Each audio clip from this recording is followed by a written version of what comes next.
మాగంటి మాలిని ఎక్కడ, ఆమెను ఆపుతున్నది ఎవరు? మొదటి భార్య ముందుకు రాకుండా అడ్డుకునే కుట్ర, ఓ కీలక నేత డీల్ చేస్తున్నట్లు ప్రచారం. బై ఎలక్షన్లో హాట్ టాపిక్గా ఎపిసోడ్.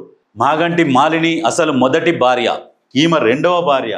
ఈమెను ఏమంటారు అంటే, నువ్వు ఏడుస్తుండాలమ్మా ఊకే, ఇప్పుడు ఎందుకంటే నీకు మాట్లాడడానికి మాటలు రావు, నువ్వు ప్రజలకు పోలేదు, నువ్వు పోవడం నీతో కాదు కాబట్టి నువ్వు ఓన్లీ ఇట్లా చేతులు పెట్టాలి, నువ్వు ఏడుస్తుండాలి, మేము మాట్లాడతాం, మొత్తం సానుభూతి ఓట్లు మేము తీసుకొచ్చుకుంటామని ఈమెను ఓన్లీ ఏడవడానికి పెట్టిరు. ఈమెను ఇట్లా ఏంటంటే ఒక క్యారెక్టర్ ఆర్టిస్ట్ లాగా పెట్టేసిరు. ఈమె భర్త చచ్చిపోయిందన్న ఆ రోజు కూడా సరిగ్గా ఏడవలేదు ఈమె అంటే ఇప్పుడు ఓట్ల కోసము ఈమె ఏడుస్తుంది. ఈమె పిల్లలను కూడా ఎందుకు తిప్పుతారంటే, ఆ పిల్లలు మొదటి భార్య సెకండ్ భార్య పిల్లలంటే ఎవరికి పడదు.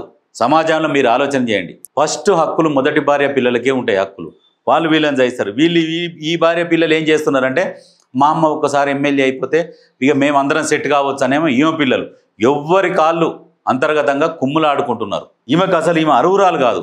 సరే మీరు అన్నట్టు మొదటి భార్యకు టికెట్ కనుక ఇచ్చింటే సరే, అందరూ న్యాయంగా వీళ్ళు బీఆర్ఎస్ వాళ్ళు ఇచ్చిర్రు, సరే ఏదో చేద్దామన్నట్టు ఆలోచన వస్తుండేనేమో. మీరు తీసుకొచ్చి రెండో భార్యకు టికెట్ ఇచ్చి ఈమెను ఏడిపించుకుంటా మీరు ప్రచారం చేస్తే ప్రజలు నమ్ముతారా? కొంచెమన్నా ఉండాలి. దేనికి నమ్ముతారు ప్రజలు? మాగంటి గోపీనాథ్ అన్నకు అసలు ఈమెకు పడకనే పోతుండే, అసలు ఈ వీళ్ళు మాట్లాడని కూడా మాట్లాడకపోతుండే, ఆయన దగ్గరే వీళ్ళ దగ్గర ఉంటుండే. మరి ఆ విషయం ఎందుకు చెప్తారు ప్రజలకు?